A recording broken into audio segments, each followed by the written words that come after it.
UPI पर सरकार का लागू हुआ बहुत बड़ा नियम। अब 10,000 से ज्यादा पैसा भेजते ही लगेगा 1 घंटे का ब्रेक। अब 1 घंटे के बाद जाएगा खाते में पैसा। नियम सुनते ही यूपीआई चलाने वालों की बढ़ी टेंशन। लेकिन सबसे बड़ा सवाल, आखिर यह नियम कब से लागू किया जाएगा? आइए जानते हैं सब कुछ इस 2 मिनट की रिपोर्ट में। जी हाँ, यूपीआई को लेकर बहुत बड़ा नियम जल्द ही भारत में लागू हो सकता है।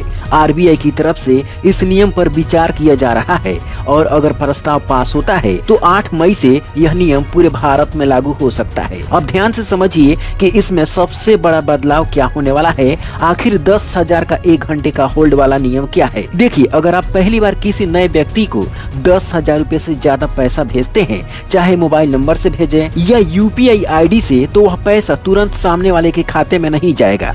यानी अगर आपने किसी नए आदमी को पहली बार 10,000 या उससे ज्यादा पैसा भेजा तो 1 घंटे का ब्रेक लगेगा। अब यहाँ 1 घंटे का आखिर ब्रेक क्यों लगेगा? पहले तो ऐसा नियम नहीं था, तो सरकार ने आखिर 1 घंटे वाला ब्रेक क्यों लाया है, ये ध्यान से समझिए। देखिए, इस दौरान पैसा आपके खाते से कट जाएगा, लेकिन सामने वाले के खाते में तुरंत क्रेडिट नहीं होगा। सामने वाले को लगभग 1 घंटे का इंतजार करना पड़ेगा, इसके बाद ही पैसा उसके खाते में जाएगा। अब इसी बात को लेकर लोगों के बीच में डर फैल गया है, क्योंकि अभी शादियों का सीजन चल रहा है। लोग शॉपिंग के लिए दुकान में ही जाते हैं, लेकिन वहाँ पर अगर पेमेंट करना हुआ तो फिर क्या होगा? क्या 1 घंटे वहाँ पर भी इंतजार करना पड़ेगा? इस हिसाब से लोगों की परेशानी तो बढ़ जाएगी। लेकिन यहाँ पर सरकार इस नियम को लागू क्यों किया है, सबसे पहले ये समझिए। देखिए, सरकार उस पैसे को 1 घंटे तक होल्ड पर रखेगी, यानी उस 1 घंटे के ब्रेक में पैसा किसी भी खाते में फाइनल ट्रांसफर नहीं होगा। अब मान लीजिए कि आपके मोबाइल पर अचानक मैसेज आता है कि आपके खाते से 10,000 रुपए कट गए, जबकि आपने पैसा भेजा ही नहीं। ऐसी स्थिति में इसी 1 घंटे के भीतर आपको पैसा रोकने और वापस पाने का विकल्प मिल सकता है। सरकार ने इस नियम को इसलिए लागू किया है कि बहुत सारे लोगों के साथ में फ्रॉड हो चुका है।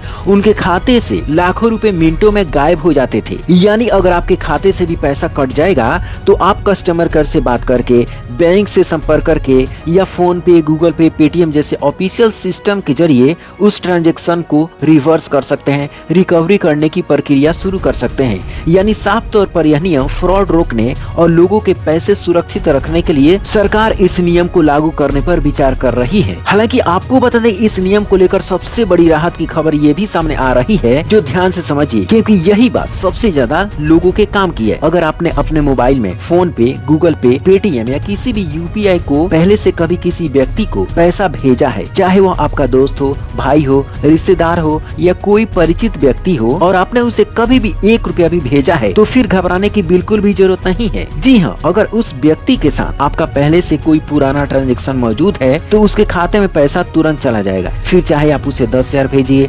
50,000 भेजिए या फिर लाखों रुपए भेजिए, उस पर 1 घंटे का कोई होल्ड वाला नियम लागू नहीं होगा। मतलब साफ है कि यह नियम उन लोगों पर लागू नहीं होगा जिनको आप पहले से पैसा भेजते आ रहे हैं। यह नियम सिर्फ और सिर्फ नए लोगों को पहली बार मोबाइल नंबर या नई यूपीआई आईडी पर पैसा भेजने के लिए लागू किया जा सकता है। अब दूसरी सबसे बड़ी बात जो हर आम आदमी के मन में सवाल बनकर घूम रही है, बहुत सारे लोग सोच रहे हैं कि अगर हम दुकान पर जाएंगे, सामान खरीदेंगे, शादी ब्याह का सीजन है, नए दुकानदार को पहली बार पेमेंट करेंगे तो क्या वहाँ पर भी 1 घंटे का इंतजार करना पड़ेगा? तो यहाँ भी आपके लिए राहत की खबर है। अगर आप QR कोड स्कैन करके पेमेंट करते हैं, चाहे वह नया दुकानदार ही क्यों ना हो, नई दुकान ही क्यों ना हो, तो वहाँ इस नियम की वजह से कोई रुकावट नहीं आएगी। यानी अगर आपने मोबाइल खरीदा, राशन खरीदा, कपड़ा खरीदा या शादी ब्याह के सीजन में किसी नई दुकान पर पेमेंट किया तो QR स्कैन पेमेंट तुरंत पूरा हो जाएगा। आपके खाते से पैसा तुरंत कटेगा और सामने वाले दुकानदार के खाते में भी उसी समय क्रेडिट हो जाएगा। इसमें 1 घंटे का कोई भी ब्रेक नहीं लगेगा। अब चलिए जानते हैं कि आखिर यह सरकार कब से नियम लागू करने वाली है। तो देखिए, आरबीआई ने इस पर डिस्कशन पेपर जारी किया है और 8 मई 2026 तक लोगों के सुझाव मांगे हैं। उसके बाद फाइनल फैसला होगा। इसलिए आपको बता दें कि अभी तक आपको 8 मई का इंतजार करना पड़ेगा। अगर आरबीआई का फाइनल डिसीजन 8 मई तक आता है तो यह नियम पूरे भारत में लागू हो सकता है और उसके बाद में आपको ऐसा ही सिस्टम देखने को मिलेगा। हालांकि इस नियम से आप कितने खुश हैं, आपको क्या परेशानी होगी, आपको यह नियम कितना अच्छा लगा, नीचे कमेंट बॉक्स में जरूर बताइएगा और इस वीडियो को अपने दोस्तों तक शेयर जरूर कीजिएगा।